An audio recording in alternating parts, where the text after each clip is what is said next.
Dracula. Wallachia, Romania, May 1st, 1913, the Figueres mountain range. A stagecoach rockets through the mountainous countryside at high speed.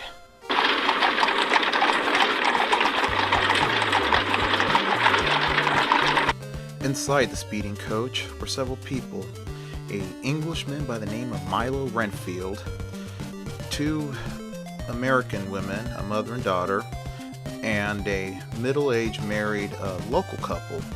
Well, the young girl was reading a pamphlet about the countryside they were in. She said a few miles down the road, according to the pamphlet, was the ruins of a beautiful castle that once belonged to a man named Vlad the Impaler, a national hero in Romania, and a feared enemy to those he didn't like. She was reading about the garish tales of how he impaled people and tortured his enemies. Her mother quickly silenced her and was like, "Lauren, do not read such things aloud to these people. They maybe don't like to hear that." The young woman said, "I'm sorry, mother." Suddenly, Milo Renfield screams at the coachman. He says, "Hey driver, what's the reason for going so fast?" Then the middle-aged man that was sitting next to his wife said in a very broken English, "The driver is, as you say, going fast. He wants to get to town before sundown. 'Tis a very bad day to be out in these wilderness after sundown. So driver, hurry to get there." Renfield's like, "Oh, okay." Well, finally, the ride was over. The coach arrived to a small town situated outside a forest. As the coach goes in through the protective gates of the town, Renfield looks out the window and sees a giant cross by the entryway of the town. Well, it was your typical Romanian town. The people were simple, farmers.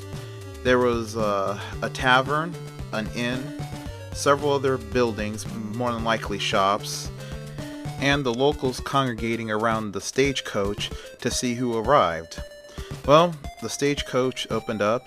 The two American tourists stepped out first, followed by the middle-aged Romanian couple, then Renfield.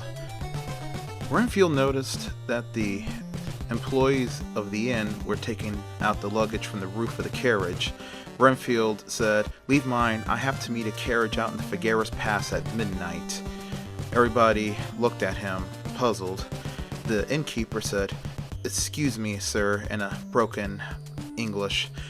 "You meet carriage at Figueres Pass at midnight?" Renfield said, "Yes, I am meeting a carriage at midnight. It's that of Count Dracula." All the locals let out a big shock, "Oh!"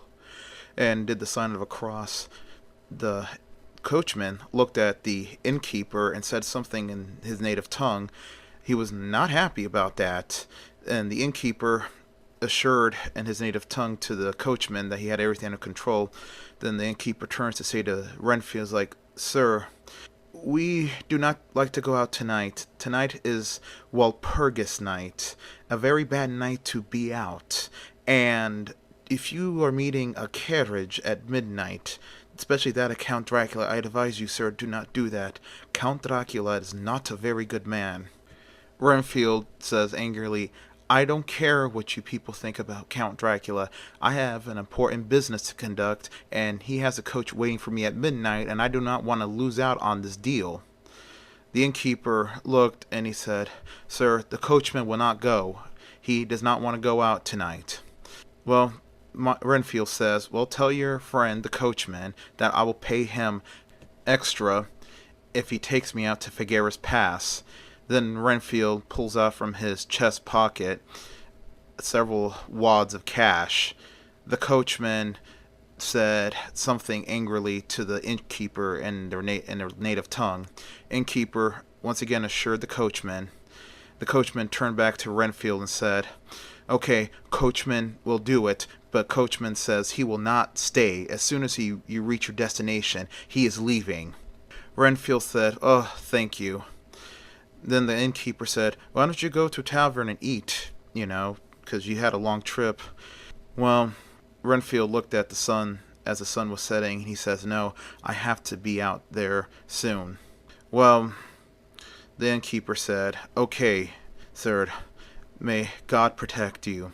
Suddenly, a little old woman comes up to Renfield. She also spoke in a broken English and said to Renfield, as she handed him a cross on a necklace, and she said, "Please take these for your mother's sake," and did a little prayer for him and warned him, "The dead travel fast. Dracula is demon." Well, Renfield got back into the coach, and the coach made its way out of the town as the locals who congregated in the front of the inn were just looking and were sad and worried for the young Englishman and the coachman. They all were doing loud prayers as the coach was leaving the safety of the fortified town. Well, the sun had fully set, and on a decaying castle on a forested mountaintop in the catacombs beneath it, we see coffins, 4 coffins to be exact. Suddenly, one of the coffins opens up. Then the other 3 coffins open up along with the other coffin.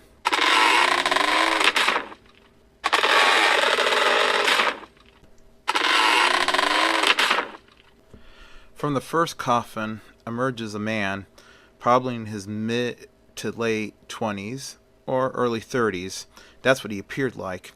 He had dark brown hair that was somewhat thinning on top, and he had brown eyes, and he was wearing a silk smoking jacket and a green ascot.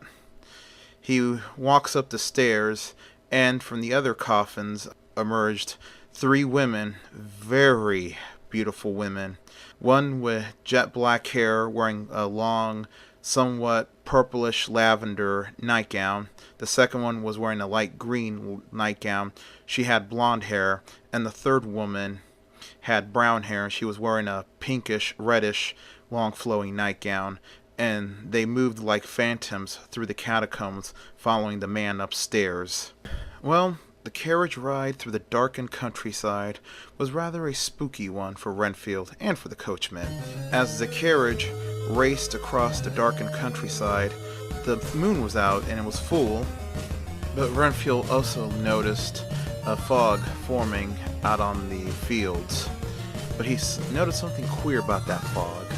The fog had a mysterious blue glow to it. It was eerie. Renfield wanted to ask what was causing the fog to glow blue like that, but the coachman didn't know English, so it was useless. Well, as the carriage reached the Figueres Pass, the coachman stopped the carriage. Well, as Renfield was getting off, the coachman just grabbed the rope, pulled it, and threw all of Renfield's luggage off violently from the carriage. Then the coachman quickly sat back down and commanded the horse to go. Renfield didn't even get to pay him. This man was so terrified that he fled.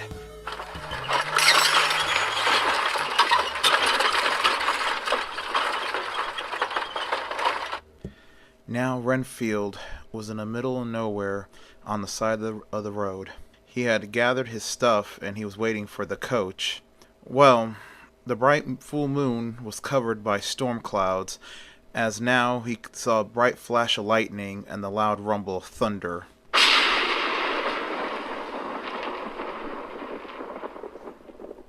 And now, to make matters worse, he could see a group of yellow glowing eyes in a distance looking at him. He wondered what was that looking at him. There was a lot of them. Then another bright flash of lightning that lit up the countryside and a loud crackle of thunder. The lightning revealed that it was wolves. A whole pack of them just looking at him. Renfield was now terrified, something that he doesn't experience that often. Well, his moment of terror was over as he could see the light of another stagecoach coming and the sound of whips. Well, as the coach pulled up to him, it stopped and the horses made their noise. Renfield looked at the coach driver. His face was covered with a handkerchief. He had a feathered cap on and a long black leather coat. Well, Renfield asked the coachman, "Are you the coach sent by Count Dracula?" The coachman just looked at Renfield and nodded his head yes. He didn't say a word. More than likely, he did not know English that well. Well, Renfield loaded all his luggage on top of the coach roof, got in the stagecoach, and the stagecoach took off to its destination, Dracula's castle.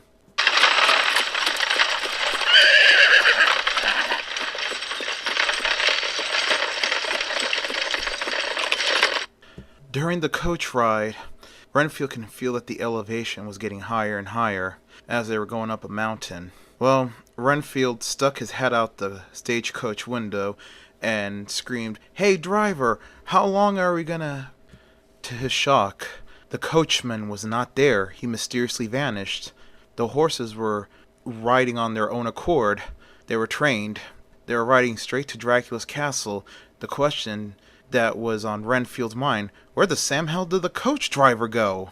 Well, sure enough, the stagecoach arrives to the front of Dracula's castle. Well, Renfield gets off, and as soon as he got off the stagecoach, the horses ran off, pulling the coach with it before he could take off his luggage.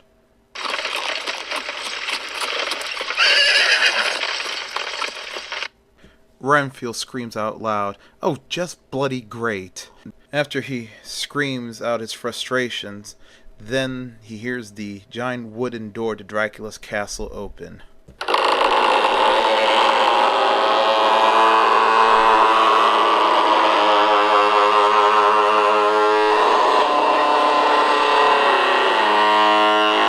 Renfield, who was creeped out and curious at the same time, walked up the old stone stairs and entered the castle. Well, he didn't see who opened the door, but in his mind, this door couldn't open by itself, but he did the most courteous and English thing to do. He shut the door again behind him.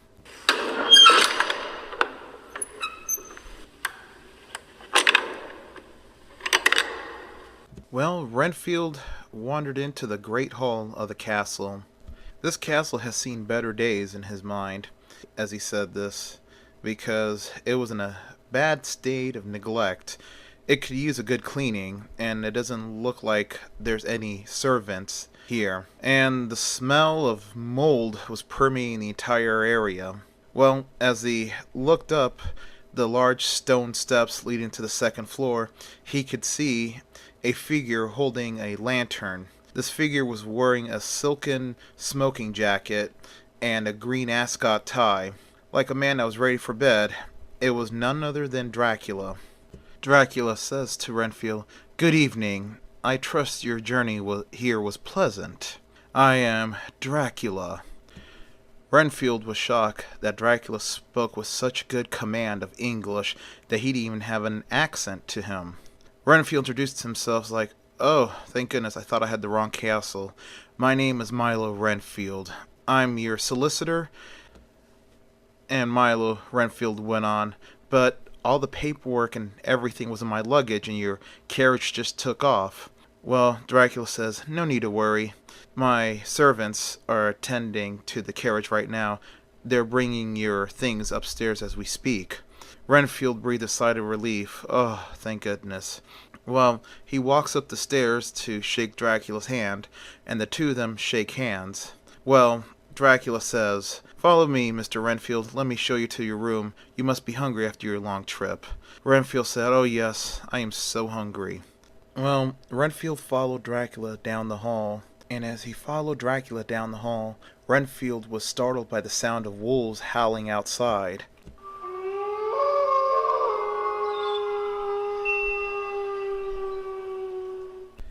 Dracula turned to look back at Renfield and saw that Renfield was startled by the wolves. Then Dracula says to Renfield, "Listen to them, children of the night, what music they make. You are lucky, Mr. Renfield, to make it here in one piece tonight. The wolves wander around these areas, and they'll eat anyone or anything that comes in their path." Renfield lets a big gulp.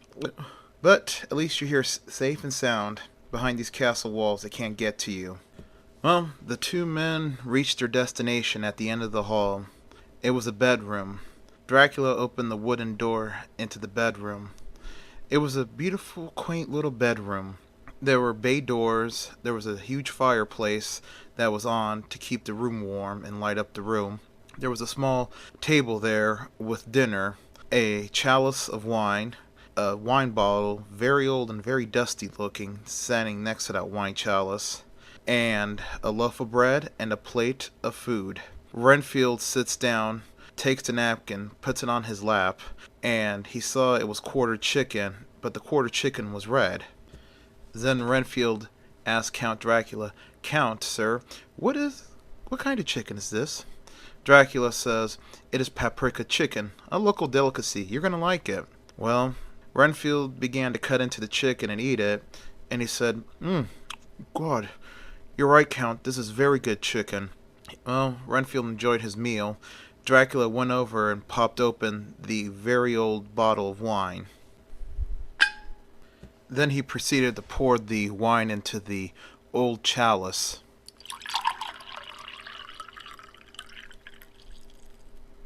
Then Dracula says to Renfield, "This is a very old wine.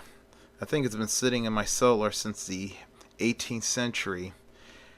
And this chalice is from the 14th century." Renfield was amazed. He's like, "Wow, I'm sure this castle," he says, "is loaded with a lot of old things. Can't wait to taste this ancient wine," said Renfield. Well, Renfield grabbed the chalice and drank the wine, and he says to Dracula, "My goodness, Count, this wine is the best wine I've ever tasted." Dracula says, "Thank you." While the men got underway talking business, Renfield pulled out the paperwork and had Dracula sign the lease to Carfax Abbey in Purfleet. Well, Dracula put his signature on all the paper. Well, as Dracula was doing all the signing, Renfield went to cut some bread. As he grabbed a knife and cut into the bread, he clumsily cut his thumb. It was a small cut, but deep, and a lot of blood was coming out of it. Renfield screamed, "Ah, blast!" as he reached for his handkerchief. And as he reached for his handkerchief to wipe the blood and put pressure on it, he was not noticing Dracula giving that look, the look of a man who has not fed in a while. Dracula was coming closer to him. He couldn't control the urge. He needed to feed, and he was going to go put the bite on Renfield. He had finished doing the important stuff, signing the paperwork for Carfax Abbey. As he was coming closer to Renfield, Renfield was not noticing it. But as Renfield was pouring pressure, the old crucifix that the old woman gave him, he was wearing, and him hunched over, attending to his wound, caused the cross to fall out. The cross was hanging from his neck, and it repulsed Dracula. Renfield felt that the movement of Dracula as he was repulsed. When he went to look up, he saw Dracula shielding his face. He thought Dracula was squeamish, and he said, "Oh, I'm sorry, Count. I'm terribly sorry. It's minor. It's just a minor cut. Just a little bit of pressure, and I'll stop bleeding. I was not aware you were squeamish, Count." Dracula said, "It is okay. I'll get over it." Well, after the bleeding stopped, Renfield pulls out several travel stickers, and he says, "Here you go, Count. This is for your luggage." Dracula looks at the travel stickers and says, "I'm only going to take 3 big boxes. That's how I travel." Well, Dracula says to Renfield, "I bid you good night. It's getting very late, and I had some unfinished business to attend to." So Dracula exits the room and shuts the door behind him. Well, Renfield pours the last drop of the wine and gulps it down. Well, it was going to be 2 o'clock in the morning, so Renfield took off the crucifix, took off his tie, and took off his shoes, and took off his dress jacket. He laid into the bed. He didn't get underneath the covers, but that bed was hard and lumpy. Renfield said, "This is going to be an interesting night." he didn't know how right he was. So Renfield drifted off to sleep. It was going to be a short sleep for him. It was around 4 o'clock in the morning that he was awakened by the sound of men laughing, talking, in some sort of strange language. He gets up to see. He walks over to the giant bay windows. It had a beautiful view of the courtyard, but unfortunately, like the rest of the castle, the courtyard was in a state of neglect. It was overgrown with weeds and other plants. And he saw men wearing fur clothing and just digging dirt from the courtyard and putting it into a large crate. The men were jovial for this time in the morning. They were gypsies under the employ of Dracula. Renfield decided to watch them do their job from out the window. As he was doing that, he was completely distracted. He didn't notice the door to his room open and the 3 beautiful women enter his room.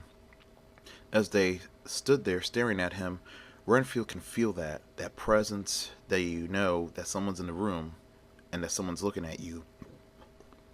Renfield turns around and he sees the 3 beautiful women. He's like, "Oh my, I didn't hear you women come in. I thought Dracula was living here alone. I didn't know he had 3 such lovely women with him." The 3 women let out a devilish smile, and they walk over seductively to Renfield. They start talking to him in their native tongue. Renfield says, "Oh, I take it you women don't know English."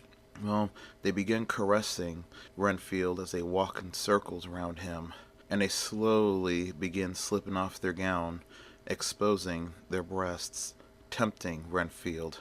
Renfield quickly gave in, like any man would do when he's surrounded by 3 drop-dead beautiful women. Well, as they were continuing their game of playing touchy-feely with him, Renfield didn't notice their fangs or their eyes turning to a blood-red color. And just as they were about to put the bite on Renfield, the bay doors open up and Dracula comes walking in quickly, now wearing a long black burgundy-lined cape, a white dress shirt, and black dress pants. He quickly came over to the women. He grabbed one by the hair and violently flung her against the room that she landed on top of the wall. On top of the wall, she started crawling like some insect on the wall, hissing like a cat. The other one he violently backhand, and she fell to the ground. She turned around and hissed at him. And the other one he flung right onto the bed, and he started screaming at them in Romanian. "Kuma drenesti sa ti spunka faust al miu." The women replied back in Romanian, "Maestro, ne arte ca ne este fome ca nu umanetre toate neaptia," which translates to, "Master, forgive us, we are hungry, we have not fed all night." Then Dracula says back to them in his native Romanian, "Nu ti face grigi ca nam uitate tini team aduseva de mancare," which it translates to English as, "Don't worry, I haven't forgotten about you. I brought something for you ladies to eat." While the whole thing was going down, Renfield was leaning against the wall in terror, watching the whole spectacle. He saw the beautiful women now, with fangs, blood-red eyes, and their skin almost a bluish color. Dracula's face was also in bluish color, with his fangs exposed and his eyes blood-red. And after Dracula got done saying what he said to those women in his native tongue, he reaches behind him and he produces something. Renfield could hear the faint crying. It was that of a baby. The women quickly changed their demeanor and just melted over the baby. "Ah!" As Dracula produced a very healthy baby. He must have nabbed it from the village. Well, the women quickly surround the baby.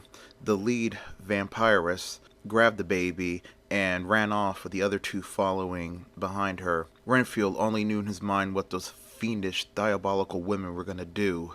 Soon, Dracula turned his attention to Renfield and began to walk slowly over to Renfield. Renfield, all he can do was just look on in terror as Dracula approached him, now a demonic fiend with big fangs and blood-red eyes and bluish skin, coming slowly towards him. Was this the end of Renfield? In Renfield's mind, it was. Then Dracula outstretches his cape, and we go several days later to the schooner Vesta out in the Atlantic Ocean. The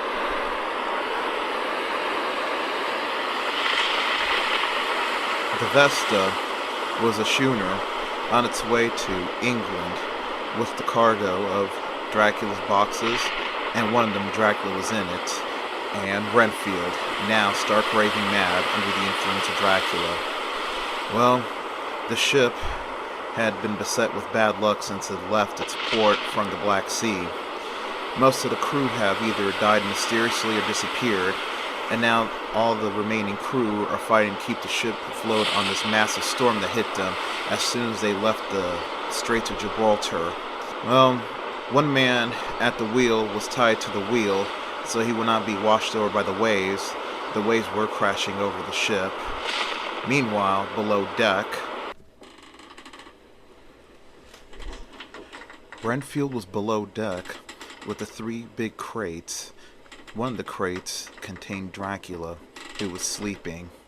Renfield runs over to the crate and he says, Master, wake up. The sun has gone down. There is a violent storm above us. It's time for you to feed. But remember your promise to me, Master, when we get back home to England.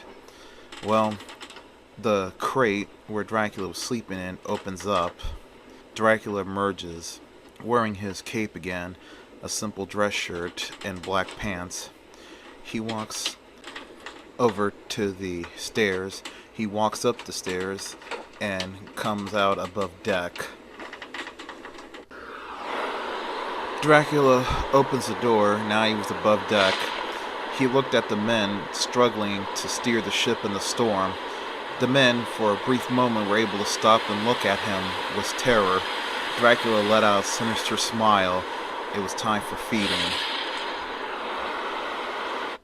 Well, in London the next morning, the Vesta had run aground up the river. Well, all the onlookers were there wondering what the ship was doing there. Evidently it was from the violent storm the night before. Well, the police come on board. They look around. There was no sign of life. There was nobody steering the ship. There seemed to be no crew above. Well, if they decided to go below deck, that's when they encountered him, Renfield, who was by the foot of the stairwell, letting out a maniacal laughter. One of the policemen says, My God, it's a madman. Look at his eyes. Quickly, take him away. Well, the wreckage of the Vesta made the newspapers all over London. Mysterious schooner ran aground by violent storm night before. No crew found except for lone survivor, a lunatic, resting at the Seward Sanitarium out in Purfleet. Meanwhile, out in Purfleet, in Seward Sanitarium, it was a mental hospital that was owned and run by Dr. Seward, a well-respected doctor of psychology. Well, he was going to have a challenge ahead of him with Renfield now. Renfield was a very disruptive and violent patient. Not violent in the sense that he attacked other people, just violent that he was always screaming and disturbing the peaceful surroundings of the mental hospital.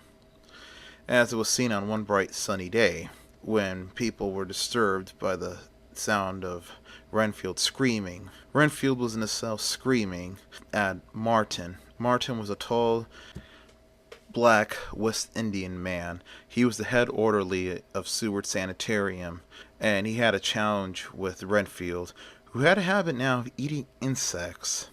As he was chastising Renfield for using his sugar rations as bait, he goes on to say, look at this.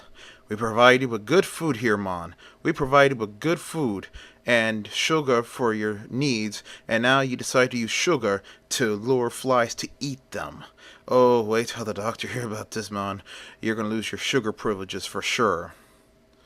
Well, meanwhile, at the offices of Dr. Seward, he had a friend, a tall, red-headed man, another doctor of psychology that he was talking to. He was explaining about Renfield's bizarre nature to consume small life, mainly that of insects. Well, in the years of practicing medicine, Seward never saw anything like this. He's dealt with probably every crazy that you could imagine, but one that liked to eat insects was very perplexing to the man. Well, Seward went on to say to the doctor, well, I think it's safe for you to meet him in person. That way you can assess him. Well, Dr. Seward went over to his desk, picked up the phone, and told the nurse on the phone, it says, Nurse, have Martin bring in Mr. Renfield. Then he hangs up the phone and then goes on to talk to his friend. And he says, Renfield is a very bizarre case. He was a successful solicitor for a major property firm out here in Purfleet.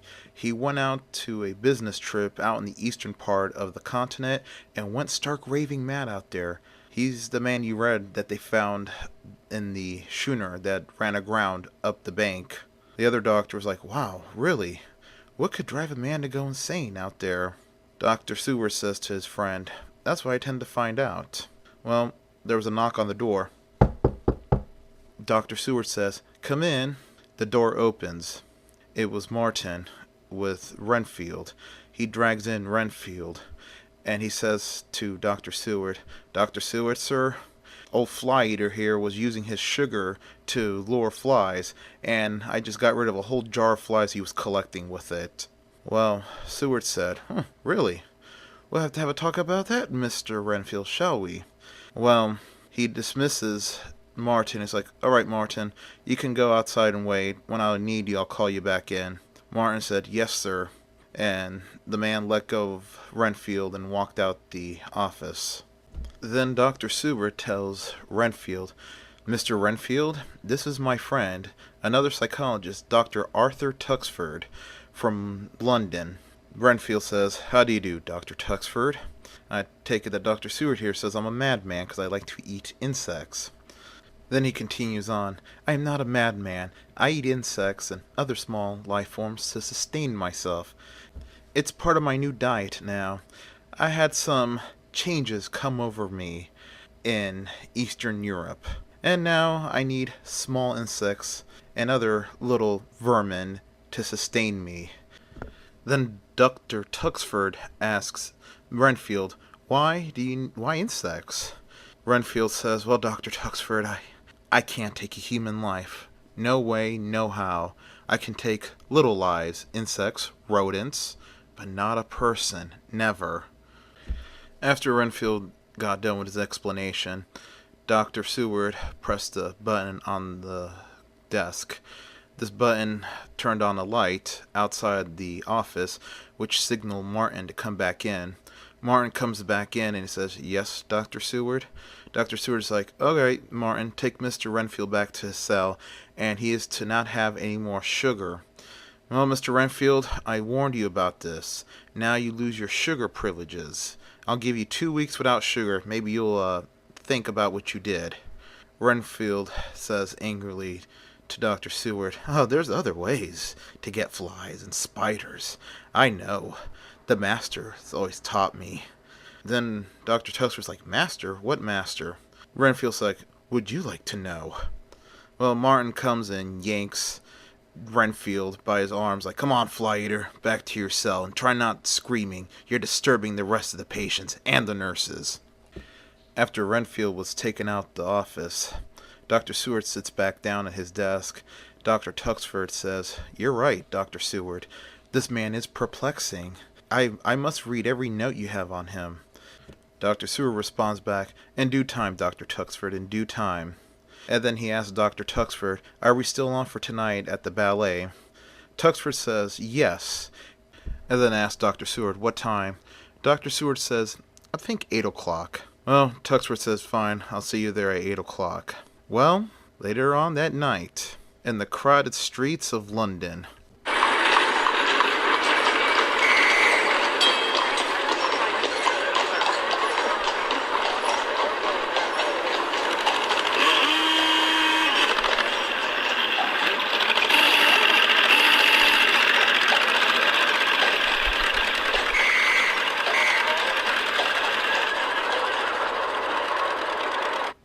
it was a typical nightly hustle and bustle of a major metropolitan city, that is London. Well, Walking through the crowded sidewalk like a phantom was Dracula, completely decked out in his dinner suit. He was on his way to the ballet. Yeah, he hadn't fed yet, either. Well, on the corner of the street was a young woman selling daffodils for a pence. As Dracula was walking by, she had noticed a well-dressed Dracula, and she says, "Excuse me, sir, you look very exquisite tonight. Would you like to have a daffodil to complete your suit? You could put it on your lapel. I'm selling it for a pence." Dracula noticed the woman. She was attractive. He looked around. The woman took it as a sign that maybe he was going to buy a daffodil. But then Dracula came closer and with both hands grabbed the woman by her shoulders. The woman started to panic, and then Dracula exposed his fangs and lunged at her jugular, draining her dry of her life blood. And he let her go, and she fell to the ground unconscious. He quickly walked away as he pulled out a handkerchief to wipe the blood from his mouth. And after Dracula left the scene, the people had discovered the lifeless body of the young woman. Well, the police quickly came, and the policeman quickly blew his whistle to clear the crowd. Well, Dracula finally arrived at the theater where the ballet was being held. Dr. Seward was there with his two daughters. Both of them were the same age, but one was adopted. His only daughter, Lucy Seward, a young woman of 23 with blonde hair, blue eyes. She was strikingly beautiful. And her fiancé, Jonathan Harker, a young man, same age as her, and his adopted daughter, Mina, a young French woman, same age as Lucy, with jet black hair and brown eyes. Well, they're all there waiting for the ballet to start, but Dr. Seward noticed his friend was late, so he gets up to go to the lobby. As soon as he goes to the lobby of the ballet, the porter said to him, "Oh, Dr. Seward, we have a phone call for you from a Dr. Tuxford." Dr. Seward went over to take the phone call, and it was his friend Dr. Tuxford. Dr. Tuxford explained he couldn't make it tonight, an emergency popped up. Well, Dr. Seward understand. He said, "Well, all right, maybe next time, and good luck." Dr. Tuxford said thank you over the phone, and as he hung up, Dr. Seward noticed the character Dracula standing there talking to one of the attendants of the theater. He could hear enough that there was no more seating available, and he would have to come either to tomorrow night's showing or another night. Well, Dr. Seward comes up and says to the attendant, "Oh, I'm sorry, there is a cancellation. My friend Dr. Tuxford won't make it, but this man can join us in his place." The attendant said, "Oh, so be it, sir." Well, Dr. Seward went to introduce himself. "Hello, young man. My name is Dr. Gregor Seward. I own the Seward Sanitarium out in Purfleet." Dracula said, "Oh, so you're my new neighbor." Dr. Seward was puzzled. Dracula introduced himself. "My name is Count Dracula. I had just arrived a couple of days ago to your country. I am from Romania, out in southeastern Europe, right by the Black Sea. And I had just bought the property next door to yours, Carfax Abbey." Dr. Seward's like, "Oh, wow, someone bought Carfax Abbey? I did not know that the Abbey had been sold." Well, the two shook hands, and he's like, come to my booth and I will introduce you to my family." Well, they arrived to the booth, and Dr. Seward introduces Dracula to his family. He says, "Dracula, this is my daughter, Lucy." Lucy says, "Hello, Dracula." And then he introduces Jonathan Harker, and he says, "This is my daughter's fiancé, Jonathan Harker." Dracula shakes his hand and says, "How do you do?" And then he introduces Mina, and it's like, "This is my adopted daughter, Mina." And then he introduces himself and says, "How do you do, Mina?" Well, Jonathan asked Dracula, "Dracula, you new in this country?" Dracula says, "Yes, I am a count from a small country named Romania." And then he went on to explain Romania briefly. Then after he was done explaining about Romania, he went into why he bought Carfax Abbey and how he plans to use it as a summer home when he comes to visit, and how he also made part of the Abbey habitable, small part, that's all he needed until the whole place was renovated. Finally, the lights in the theater dimmed. It was showtime. Dracula took a seat, and everybody started to watch the ballet. Well, after the ballet was over, they all went over to one of the oldest restaurants in London, a restaurant named Rules. It was high class and it was the oldest restaurant in the city. Well, they all were there eating their dinner and having wine, except for Dracula when he told the waiter, "I'm sorry, I don't drink wine." Well, they were puzzled, but they didn't ask nothing about it.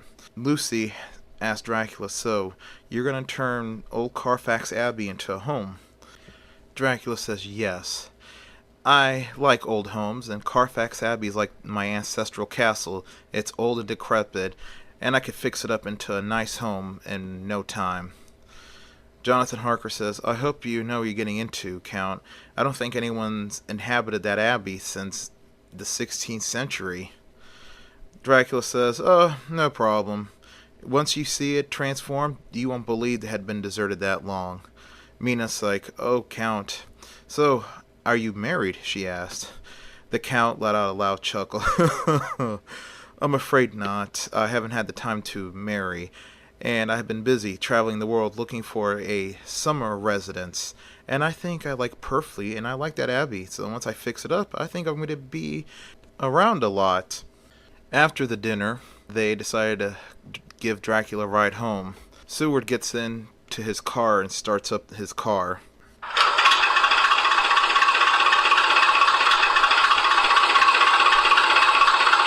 Well, finally, Seward puts the car in gear and they drive off.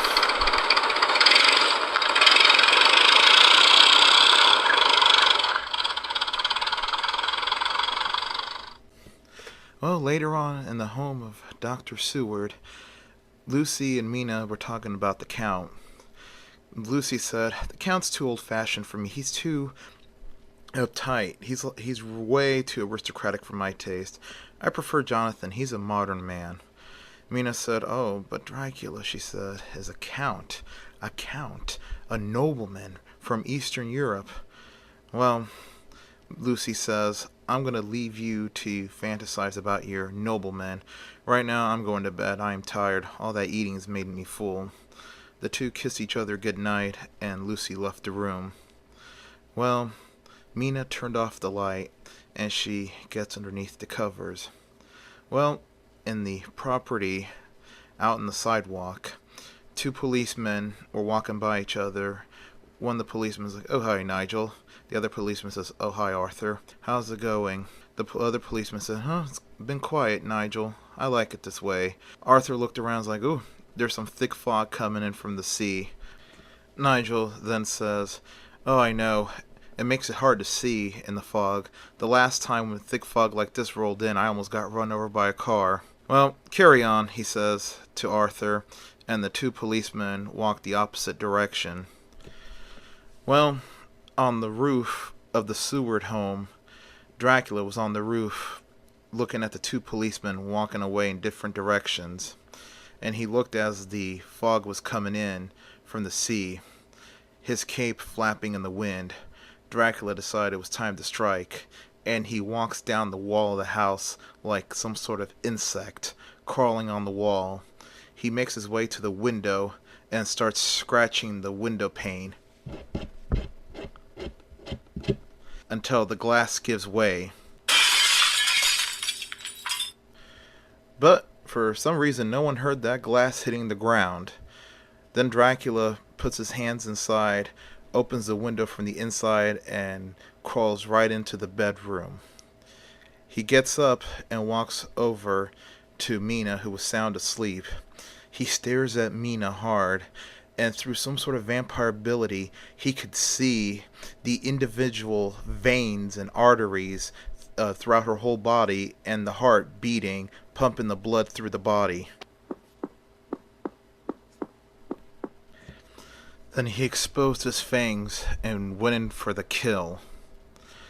Days later, at some medical examination room, Dr. Seward was there with the coroner, and several medical students were observing above. Well, Dr. Seward explains that her cause of death was caused by massive blood loss. He did give her transfusions, he told the coroner, but nothing could save her. And the coroner had noticed 2 puncture marks in the jugular with discoloration of the skin around the puncture marks. The coroner said when he discovered it, just like the others. Dr. Seward looks, and he noticed that the coroner noticed the puncture marks, and is like, yes, I noticed that too. It had to be either from her pricking herself with a brooch or some animal bite. I believe it is the source of the blood loss. The coroner says, well, this kind of mark has been found on other victims in the city. Dr. Seward's like, what? What other victims? The coroner went on to explain, for the last couple days, there have been people found dead in the streets. They all had this puncture mark in their jugular. We don't know what it is, and we kept it from the public until we know for certain what's causing these deaths. We don't want to cause an alarm. Orders from higher up, said the coroner. And I've tried my damnedest to find out, and I can't.